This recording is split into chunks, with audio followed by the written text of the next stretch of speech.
Hi everyone, habari gani to you. Today is the fourth day of Kwanzaa, and for this day, we are going to be celebrating the principle of Ujamaa, which means cooperative economics. And with Ujamaa, we build and maintain our own stores, shops, and other businesses, and we profit from them together. So in today's lecture, I'm going to be sharing with you some tidbits from history of how the power of economics has either helped or hindered the Black community. I'm going to be sharing some excerpts from speeches and also just things that I've read throughout the years that I think will be very vital, and also offer solutions to how we can help with our own economic issues and also increase prosperity in our community. So before I get started, I wanted to tell you that the symbol for the principle of Ujamaa is a symbol called, and I'm going to spell it first before I try to pronounce it. So the spelling is N-S-I-B-I-D-I. So it is either N-C-B-D or C-B-D. I really don't know, but it's two interlocking half circles, and it is a symbol of togetherness and family.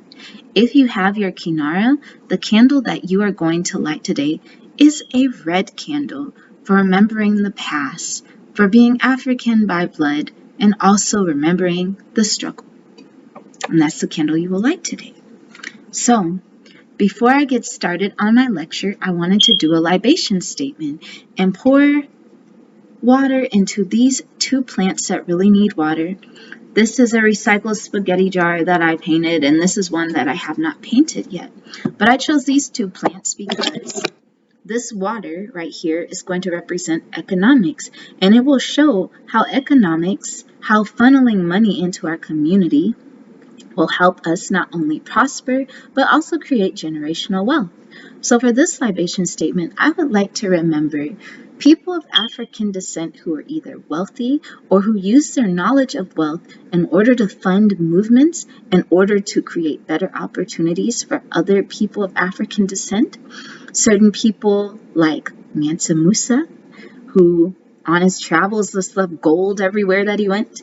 The Queen of Sheba, and this is just ancient wealth. There's also Black people in the past that even though they had celebrity status and even though they had money coming towards them, they still supported Black-owned businesses, not just because, segregation or anything. They just did it to funnel money into the community because they knew that wealth was power. They used their status in order to bring awareness to our causes. So I remember these people now. Ashe. And for all of the people of African descent who owned land, those who have had land that we don't even know belongs in our family, who thought generations ahead, such as Benjamin Banneker's father, who purchased land for his son because he knew what type of society that he was living in. We remember people like that right now. Ashe. Hold on one second. So, Ujamaa. When I think of the principle of Ujamaa, I imagine that the community is the body and Ujamaa is the blood. Whenever you have blood not circulating, whenever you have life not circulating in a living organism, it begins to die. Ujamaa is the lifeblood circulating through our community. You can tell which communities have money coming into it and which communities have money going out of it. It's not all Black communities that look impoverished. There are some communities that look very, very luxurious. They look like billionaires live in there. It's just a stark contrast. But what's being promoted now or seen on the media of what the average Black community looks like, it's not luxurious. It's not like barely even middle class. When people think of a Black community, they think of the hood. And we have to change that, because that is not where we came from. That is not where we originated from. So I'm going to speak about that today, and how we can use our money in order to empower and create the community that we want. Money in this society is very, very powerful. This society is run on capitalism. Now, in the past, money, currency, wealth was seen as different. So your wealth in the past, and still in certain countries, wealth would be like, oh, I have a certain amount of cattle. Why was cattle considered wealth? Well, from one cow, you could get food, you could get milk, you could get milk that could be made into butter, milk to drink, you could hide, you could get a free lawnmower, since the cow would chew on your grass and graze on the grass. You could also get more cows from it. So you had a living thing that could create wealth for you. Another form of wealth, which is still considered wealth to this day, was land. Because out of land, you could grow your own food to sustain yourself. You could build your own house on there. You could pass it down to your children. One person who I associate with like wealth and land is Dr. George Washington Carver, who basically saved the South because he was teaching the farmers crop rotation. They were growing plants that were depleting the soil, so he taught them how to add nutrients back to the soil and therefore increase their wealth. There was also another Black man, I don't remember what his name was, but I believe they called him the Potato King, and he had like, I don't even know how many potatoes, 8 million potatoes? Him and his wife had come from enslavement, and because of their hard work of working the land and having their children work the land, they ended up with generational wealth. So we can't just think about money and wealth in the form of, oh, here's a dollar, here's currency. We have to think on a larger scale. You got cryptocurrency, you got land, you have manufacturing. There's all different aspects of wealth.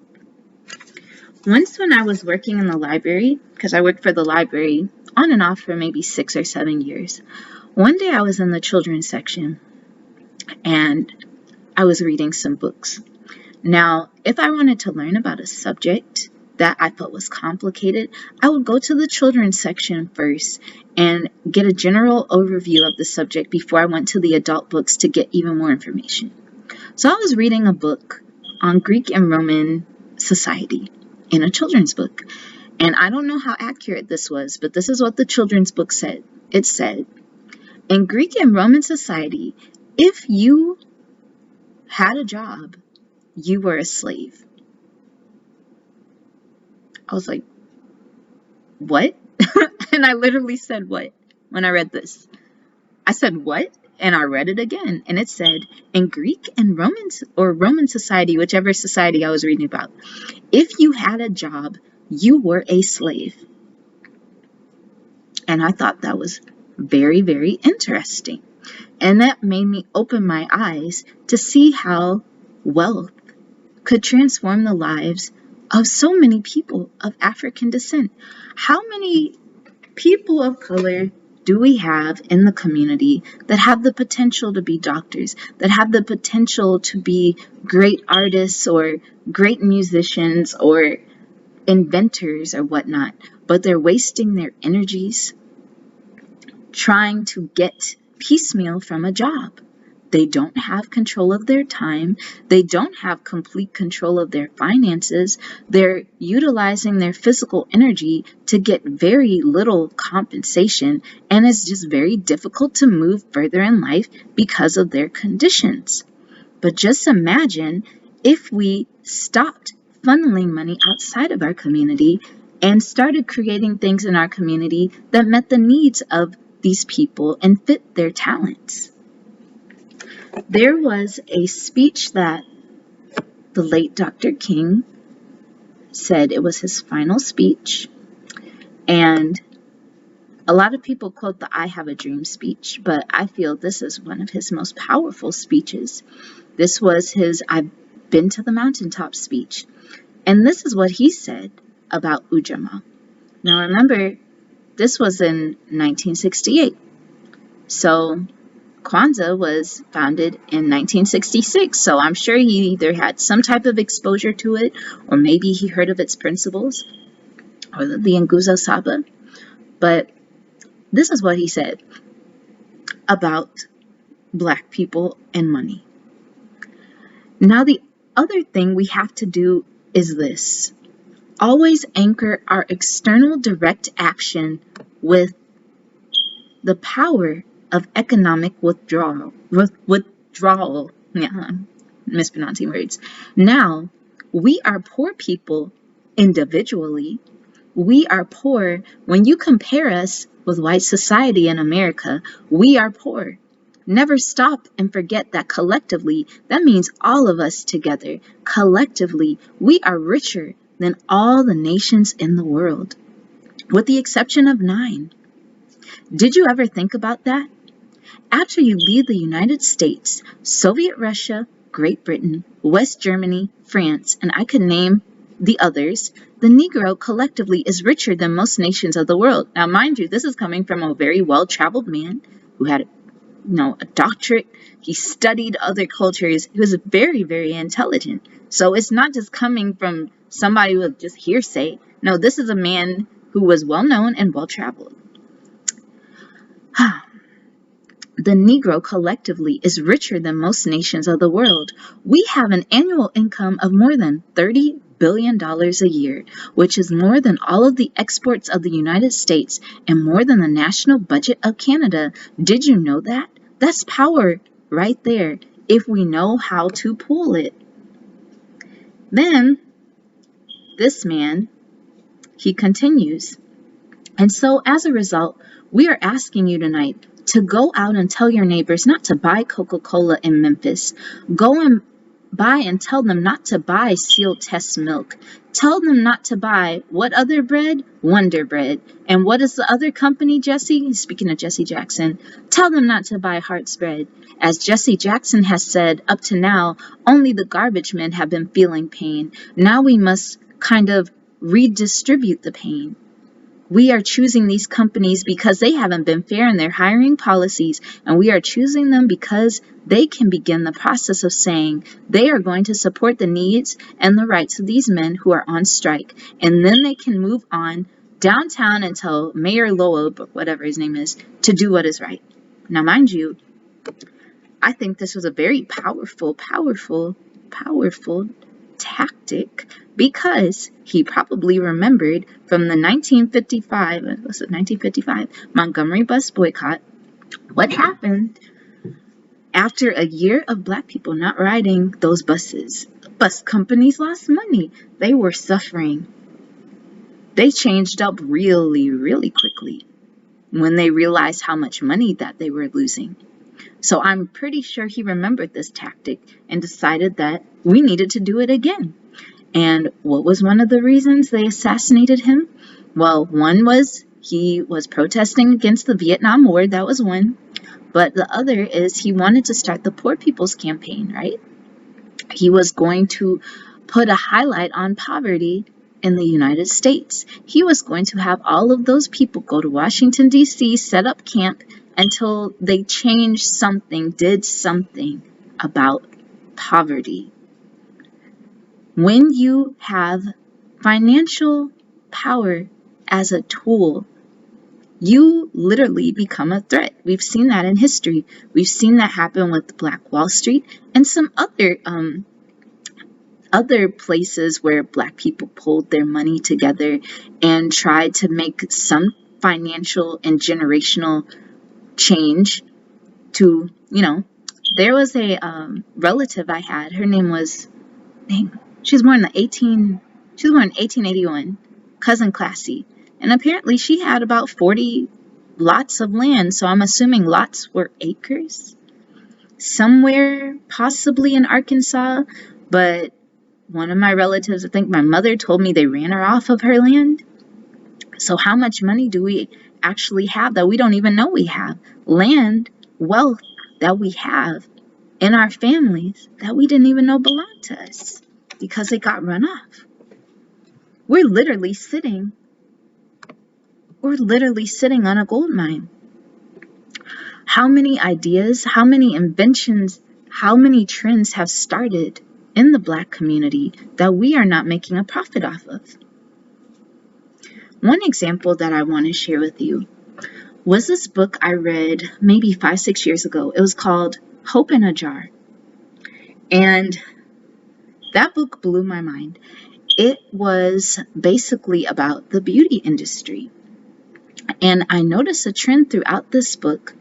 The beauty industry in the early days mostly started off as women, with women, and somehow it ended up in the hands of men.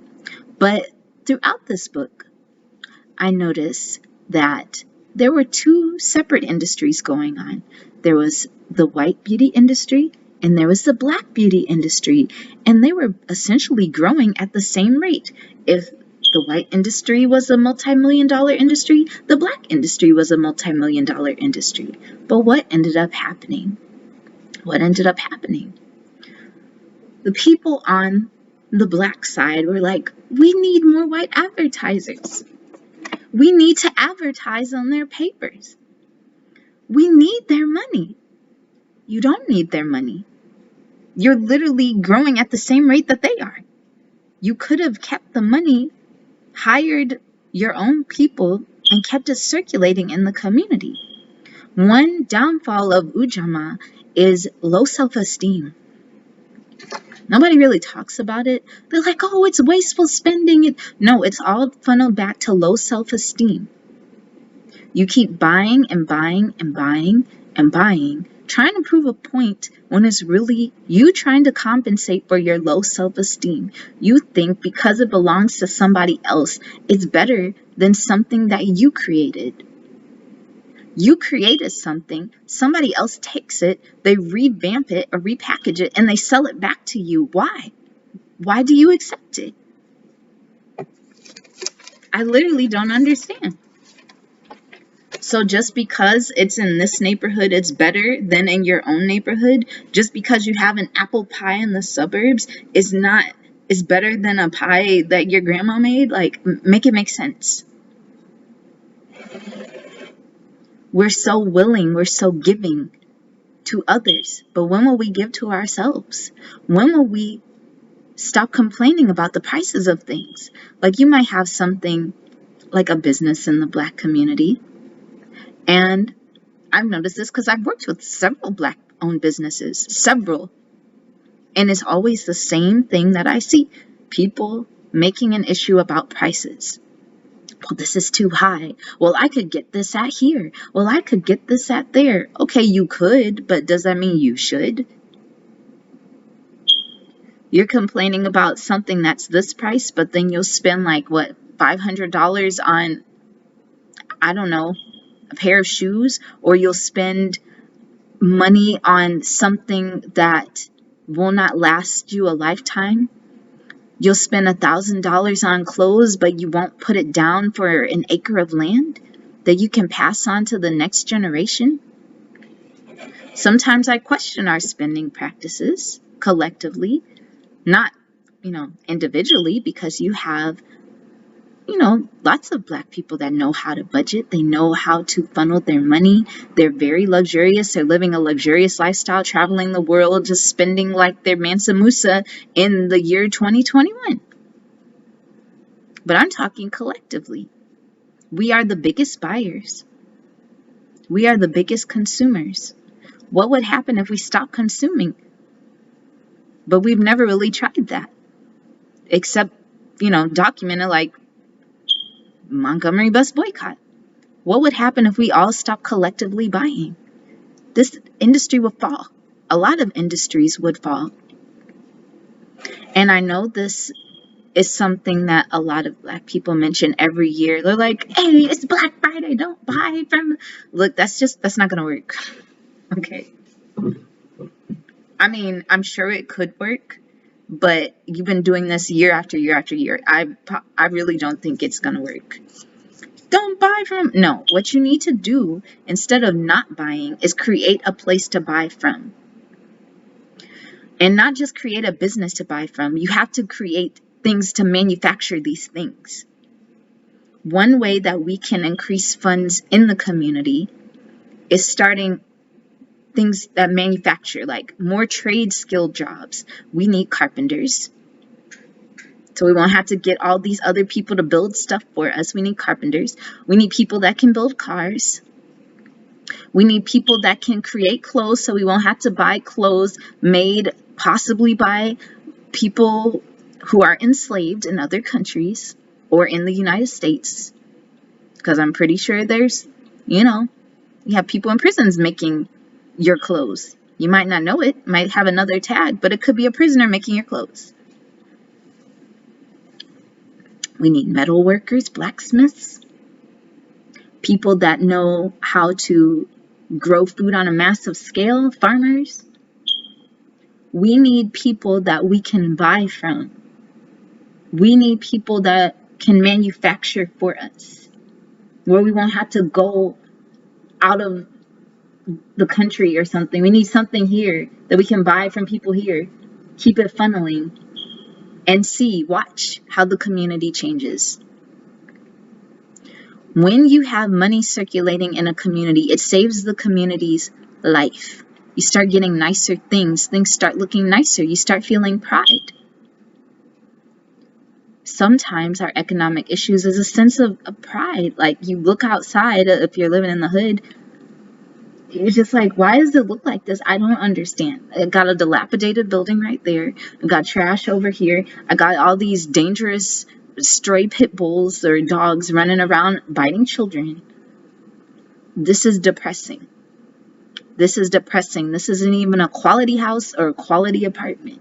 Yet here I am stuck because of my financial conditions.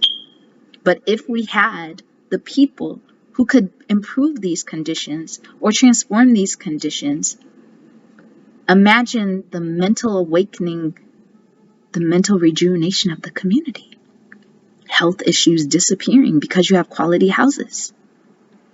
Domestic violence and other forms of violence decreasing because now you have less issues about money and being trapped due to finances. Just think about it. We just have to start somewhere. We have to stop thinking in a box. We have to look at other people who have successfully sustained themselves. What are they doing? Are they creating some type of sense of national pride? Are they utilizing everybody's talents? I feel like our children and young people need more exposure to other careers. You either have some like, I'm going to be a rapper, or some like, no, you're going to be a doctor. Well, not all of us are doctors. Some of us need to be seamstresses. Some of us need to be carpenters and architects. Who's going to build the building? The doctor's not going to build it. We need some engineers up in here. So yeah, think about it. One task that I want you to do, if you like doing tasks, is think about, what is your talent? How can you create a business out of this talent? How can you pull together all of these people with similar talents in order to create some type of business in the community? It's so easy to me, in my mind. I'm thinking you could get an organization like the NOI, who has the manpower. I know they have the money. Buy up a whole block. Instead of building up the houses for living spaces, convert the houses into businesses. Have a whole street of business houses. Have people that can build computers. Why are we buying from Dell? Let's just have a black manufacturer of computers. Buy technology from them. What about the people who design cars? Get some black car designers. Design a car for half of the price. An electrical car or something that runs on corn oil or something. I don't know. It doesn't have to be gas. It could be corn oil. Or whatever type of oil or air or water. It can be made. We have children right now inventing medical devices all of the time. So yeah, that is just something that I want you to think about. in regards to Ujamaa. And I hope that I covered all of the bases. I tried. The closing thing that I want to talk about is, even if you don't have the funds right now, one way that you can prepare for having these funds coming into our community is to gather up the wealth of knowledge. Have some type of budget with, how will I use these funds for the betterment of the community? How will I allocate these funds? How will I manage this money and also grow it at the same time? How can I use this money or this form of wealth to further my goals and the goals of the collective?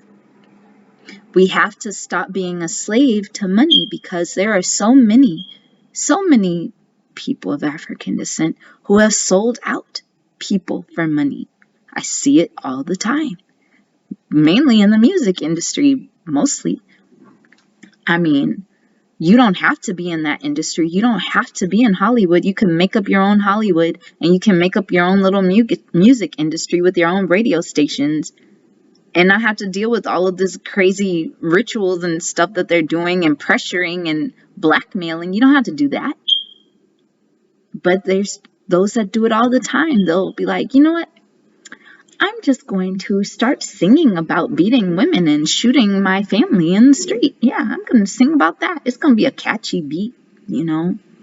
I'm going to sing about being hood rich. I'm going to sing about hating dark-skinned women and abandoning families. Yep, that's going to be my anthem. Yep, that's what I'm going to do. I'm going to do it for, I won't even do it for that much. Maybe $5,000, maybe $10,000. I'm going to make a complete fool of myself on social media and cause just a string of broken families, because I don't even know how to control my own body. I'm going to do that with my money. I'm going to portray some type of degenerate in a film, and I'm going to do it for $500,000 because I love money. That's what I'm going to do. Yeah, we got to get rid of those people, vanquish them from the community. We don't need Hollywood. We can create our own Hollywood. We can create our own music industry. You have to start thinking as owners and not consumers. Think of yourself as an owner and not a consumer. And that is the first step that you will get towards financial power. A millionaire can lose all of their millions and still become a millionaire again. A poor person can win the lottery and then become poor again. It's all about your mindset. So thank you everyone for watching this video. I will talk to you tomorrow on, what is tomorrow? Nia purpose, which is also a very important principle. Have a nice night. So long.